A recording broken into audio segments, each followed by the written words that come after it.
அடித்தட்டு மக்கள்லாம் வாழவே முடியாது இந்த கவர்மெண்ட்ல. பொதுவாகவே இவங்க வந்தாலே அராஜகம் தலை தூக்கும்னு சொல்லுவாங்க. உண்மையிலேயே ரவுடித்தனம், இந்த கட்ட பஞ்சாயத்து இதெல்லாம் ரொம்ப அதிகம். திமுக அழிவு பாதையில போயிட்டு இருக்கிறது மட்டும் நல்லா தெளிவா தெரியும் எனக்கு. கரண்ட் பில் ஏற்றினா என்ன பண்ண சொல்றா? நம்ம விசிறி தான் போகிறோம், ஃபேன்லாம் ஆஃப் பண்ணிட்டு சுவிட்செல்லாம் ஆஃப் பண்ணிட்டு மெயின் ஆஃப் பண்ணிட்டு படுக்க வேண்டியது. ஏன்னா ரொம்ப பாதிப்படைறீங்களா அதனால? வேற என்ன பண்ண சொல்றேன்? எங்க பூ வித்தா தானே காசு, எப்படி கரண்ட் பில் கட்டுறது? 3 டைம் திமுகவுக்கு ஓட்டு போட்டிருக்கேன். முன்னாடி 3 டைம் அண்ணா திமுகவுக்கு போட்டிருக்கேன். வாழ்நாயில அண்ணா திமுக ரெண்டுக்குமே ஓட்டு கிடையாது. எழுதி வச்சுங்க.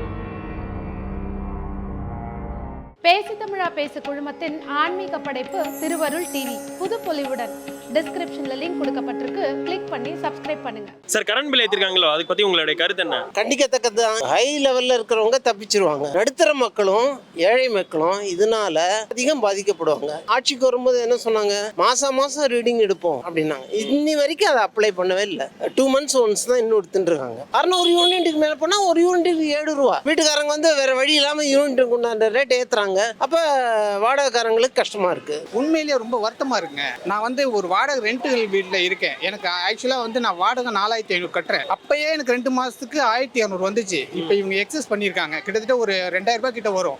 இதெல்லாம் பாதிப்பெல்லாம் ரொம்ப கஷ்டம்.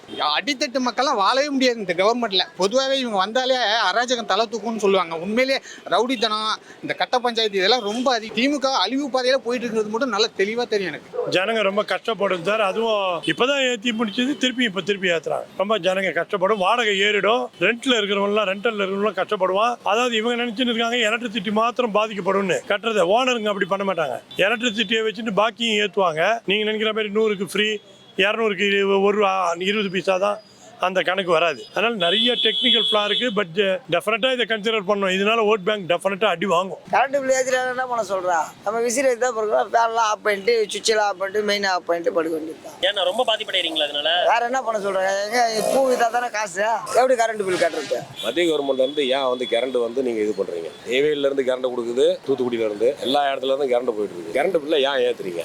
அப்ப மற்ற ஸ்டேட்ல வந்து எல்லாம் கம்மியா இருக்குது. இங்க ஏன் வந்து இது பண்றீங்க? மத்திய கவர்மெண்ட் சரியில்லை. மாநிலம் தானே ஏத்திருக்காங்க. இப்ப மாநிலம்னாக்க மாநிலத்துக்கு குறைச்சல் கொடுக்கறதுனால தான் வந்து மத்திய கவர்மெண்ட் இது பண்ணுது. அதாவதுன்னா கரண்ட் பில்லு ஏற்றுனது வந்து மத்திய கவர்மெண்ட்டாக இருந்தாலும் சரி, மாநில கவர்மெண்ட்டாக இருந்தாலும் சரி, யாராக இருந்தாலும் சரி, ஆனால் பாதிக்கப்படுறது வந்து மக்கள் தான். ஆமாம், பாதிப்பு தான். அதிகமாக கரண்ட் பில்லு வருது. 3000 வருது எங்கள் வீட்டுக்கு, ஹவுசிங் போர்டு வீட்டுக்கு. அது என்ன பண்ணுறதுன்னு தெரியல. நாங்களே கட்டின்னு தான் வரோம். என்ன பண்ணுறது, விலைவாசி ஏறும்போது அதுவும் ஏறுறது. மற்ற ஸ்டேட்ஸை கம்பேர் பண்ணும்போது கொஞ்சம் சீப்பாக இருக்கிறதுனால நம்ம கொஞ்சம் பொறுத்துன்னு போக வேண்டியிருக்கு. எல்லாரும் பாதிப்படைகிறாங்க. மாதம் ரீடிங் எடுக்கிறேன்னு சொன்னாங்க. அதை பற்றி பேசுறது இல்லை. அதை கேள்வி கேட்டு அதுக்கு பதில் சொல்றது இல்லை. அப்படியே மறுப்புறாங்க. ஆல்டர்னேட்டிவ் ஏதாவது பண்ணணும். மக்கள் மேலே இந்த சுமை சுமத்தாம வேற ஏதாவது வருமானத்துலேருந்து அதுக்கு மானியமாக கொடுத்து கொஞ்சமாக ஏற்றலாம். கரண்ட் பில் ஏற்றின பற்றி ஒன்றும் பிரச்சனை இல்லை.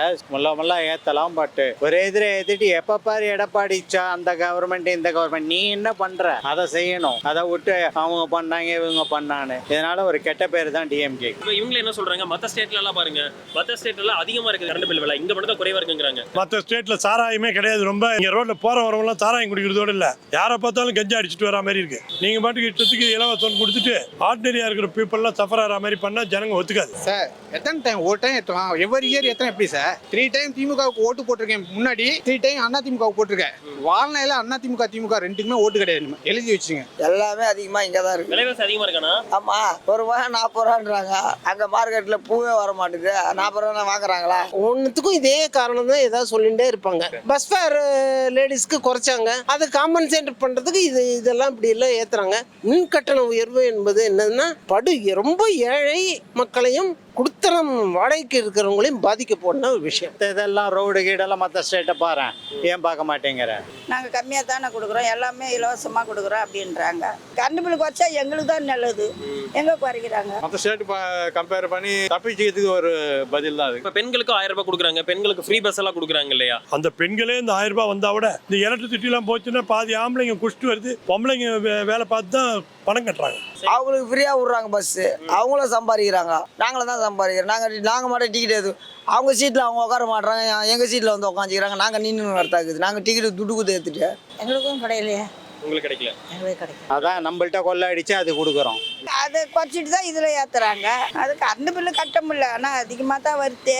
கேட்டால் இப்படி சொல்கிறாங்க. இவ்வளோ நாளாக எவ்வளோ வந்தது? இவ்வளோ நாளாக கம்மியாக தான் வரும். இவ்வளோ நாள் 2000 ரூபாய், ஒரு 1000 ரூபாய், 1500 தான். ஹவுசிங் போர்டு வீட்டுக்கெல்லாம் 500 ரூபாய்க்கு மேலே ஏறக்கூடாது. 3000 வத்து 3500 ரூபாய் வத்து எங்களுக்கு. கரண்ட் பில்லாக இருந்தாலும் எரிவாயுவாக இருந்தாலும் ஒரு குடும்பத்துக்கு ரொம்ப முக்கியமான ஒரு அத்தியாவசியமான ஒரு பொருள். அதை மட்டும் ஏற்றாமல் கரெக்டாக அவங்க மெயின்டைன் பண்ணி வந்தாங்கன்னா இந்த 1000 ரூபா கூட கொடுக்க தேவையில்லை. மெயினாக விலைவாசி தக்காளிலாம் பார்த்தீங்கன்னா ஒரு கிலோ கறி ரேட்டுக்கு போச்சு, கோழிக்கறி ரேட்டுக்கு போச்சு. ஒரு பக்கம் கொடுத்தாலும் ஒரு பக்கம் எடுத்துக்கிற மாதிரி இருக்கு. அது வந்து தமிழ்நாடு அரசாக இருந்தாலும் சரி, நம்ம யார் நம்பி இருக்கோம்? தமிழ்நாடு அரசு தான் நம்பி இருக்கோம், மத்திய அரசு நம்பி கிடையாது. தமிழ்நாடு அரசு நம்பி இருக்கும்போது தமிழ்நாடு அரசு அதுக்கு என்ன ஒரு ரியாக்ஷன் கொடுக்கணுமோ அதை நல்லபடியாக கொடுத்து மக்களை வழிநடத்தி கொண்டு போனால் ரொம்ப சந்தோஷமா இருக்கும். ஆமாம், 1000 rupees யாரையும் கேட்கல, அவங்களா பண்ணாங்க. அதை கொடுத்துட்டு அதுக்கு பதிலாக இதில் வாங்கிட்டா அப்படி எல்லாம் ஒன்று தானே, அது கொடுக்காமலே இருக்கலாமே. அது எல்லாரும் கொடுக்குறேன்னு சொல்லிட்டு தகுதி இருக்கிறவங்க மட்டும் தான் அப்படின்னு சொல்லிட்டு நிறைய பேர் கொடுக்கவே இல்லை. சொல்லும் போது என்ன சொல்கிற வார்த்தையை காப்பாற்றிக்கிற மொத்தத்தில். உலக தமிழ் சொந்தங்களுக்கு வணக்கம். நான் ராஜவேல் நாகராஜன். பேசு தமிழா பேசு வலையொலியுடைய வளர்ச்சிக்கு நீங்களும் உறுதுணையாக இருக்கணும்னு நினச்சிங்கன்னா இந்த வீடியோடைய டிஸ்கிரிப்ஷனில் இருக்கக்கூடிய ரேசர் பே லிங்கை கிளிக் பண்ணுங்கள். அந்த லிங்க்கில் போயிட்டு உங்களுக்கு விருப்பமான தொகையை பேசு தமிழா பேசுவனுடைய வளர்ச்சிக்கு உங்களுடைய பங்களிப்பாக நீங்கள் கொடுக்கலாம். நன்றி, வணக்கம்.